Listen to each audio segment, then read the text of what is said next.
매일 아침 하나님과 함께 누리는 하늘의 양식, 오늘 만나. 날이 새매 유대인들이 당을 지어 맹세하되 바울을 죽이기 전에는 먹지도 아니하고 마시지도 아니하겠다 하고 이같이 동맹한 자가 40여 명이더라. 대제사장들과 장로들에게 가서 말하되 우리가 바울을 죽이기 전에는 아무것도 먹지 않기로 굳게 맹세하였으니 이제 너희는 그의 사실을 더 자세히 물어보려는 척하면서 공회와 함께 천부장에게 청하여 바울을 너희에게로 데리고 내려오게 하라. 우리는 그가 가까이 오기 전에 죽이기로 준비하였노라. 바울의 생질이 그들이 매복하여 있다 함을 듣고 와서 영내에 들어가 바울에게 알린지라.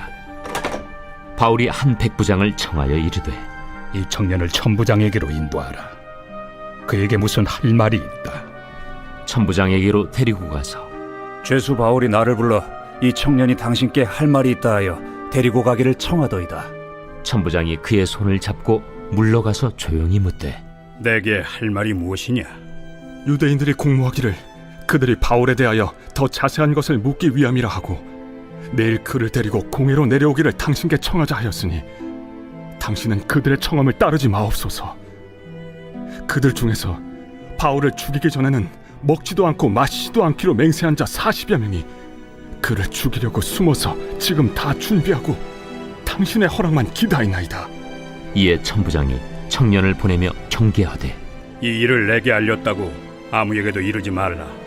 백부장 둘을 불러 이르되 밤 제3시에 가이사랴까지 갈 보병 200명과 기병 70명과 창병 200명을 준비하라.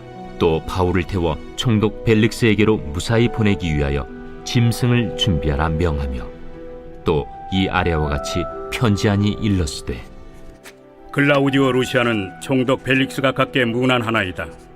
이 사람이 유대인들에게 잡혀 죽게 된 것을 내가 로마 사람인 줄 들어 알고 군대를 거느리고 가서 구원하여다가 유대인들이 무슨 일로 그를 고발하는지 알고자 하여 그들의 공회로 데리고 내려갔더니 고발하는 것이 그들의 율법 문제에 관한 것뿐이요 한 가지도 죽이거나 결박할 사유가 없음을 발견하였나이다.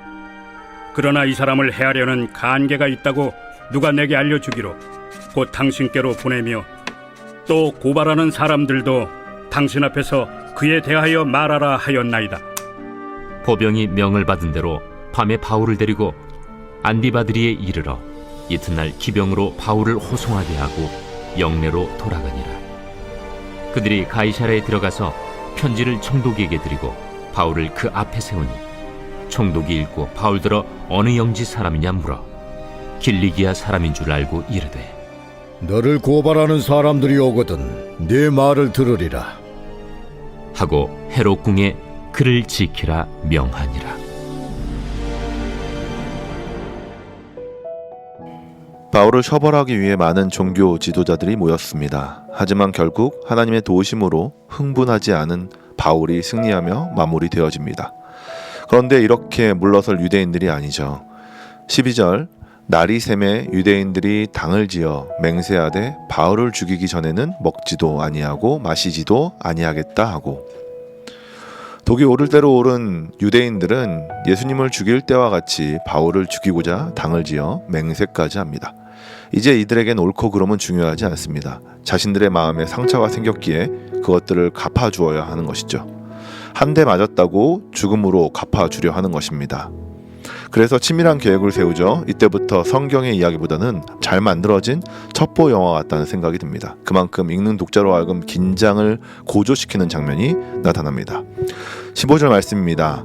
이제 너희는 그의 사실을 더 자세히 물어보려는 척하면서 공회와 함께 천부장에게 청하여 바울을 너희에게로 데리고 내려오게 하라. 우리는 그가 가까이 오기 전에 죽이기로 준비하였노라 하더니 친하지도 않은 사람들이 바울 하나를 죽이고자 작당 모의를 시작합니다. 계획은 이렇습니다. 천부장에게 가서 바울에게 물어볼 게 남았으니 그를 잠시 만나게 해달라고 요청하는 것입니다. 그리고 그를 데리고 내려오게 한 뒤에 가까이 오면 죽이자는 것이죠. 매우 치밀한 계획이라 생각했습니다. 실행에 옮기면 무조건 성공이라 생각했을 것입니다.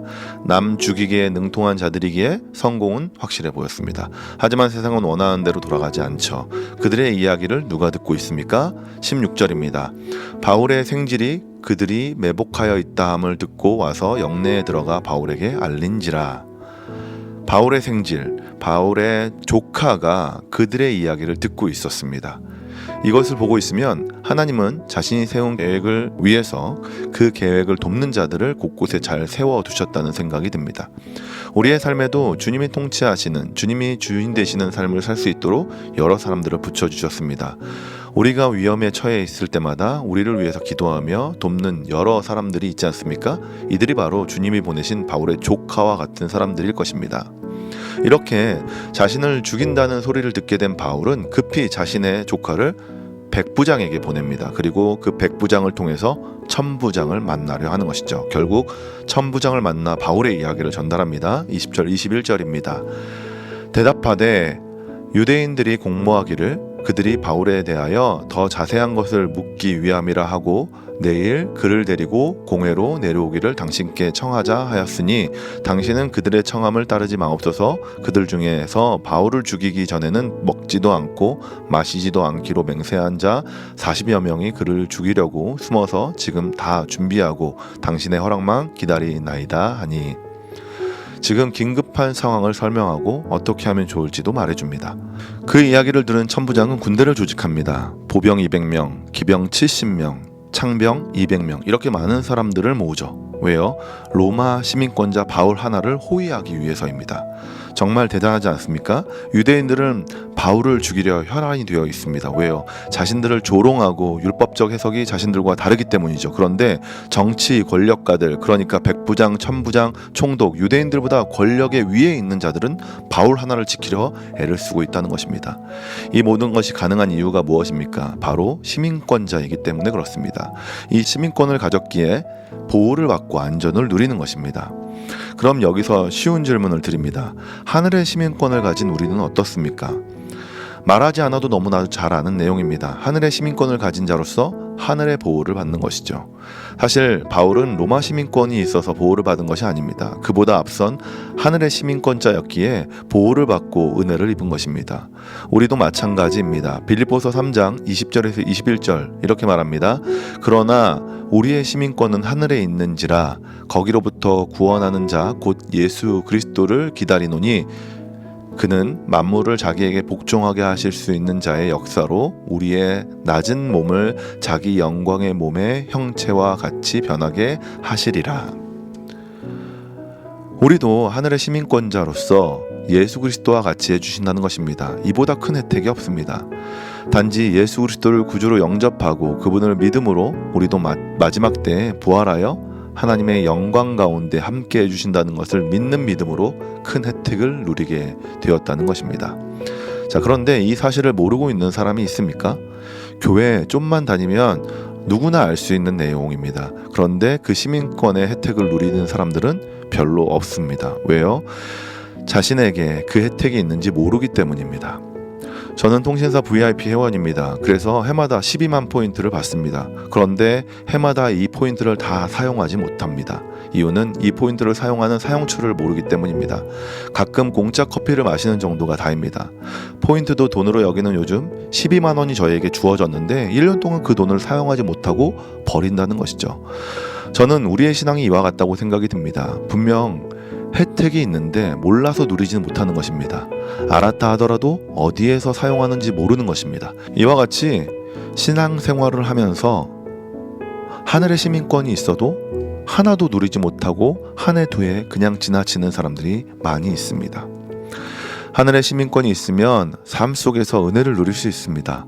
기도를 하면 하나님의 뜻이 눈에 밝게 보입니다. 묵상을 하면 하나님과 함께 길을 걸을 수 있게 됩니다.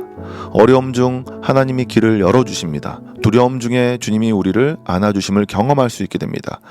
구하고 두드리면 찾고 열림을 경험할 수 있습니다. 이 외에도 너무 많은 혜택이 시민권자에게 주어집니다.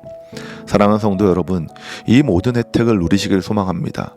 바울이 호의를 받으며 시민권자의 혜택을 누렸던 것처럼 하늘의 시민권자로서 삶에서 혜택을 누리고 무엇보다 주와 함께 죽고 주와 함께 부활하는 가장 큰 혜택을 누리시는 모두가 되시길 소망합니다. 오늘 하루 그 혜택으로 세상 그 어떤 사람들보다 더 큰 기쁨 가운데 거하시게 되시는 우리 모든 성도님들이 되시길 주님의 이름으로 축원합니다.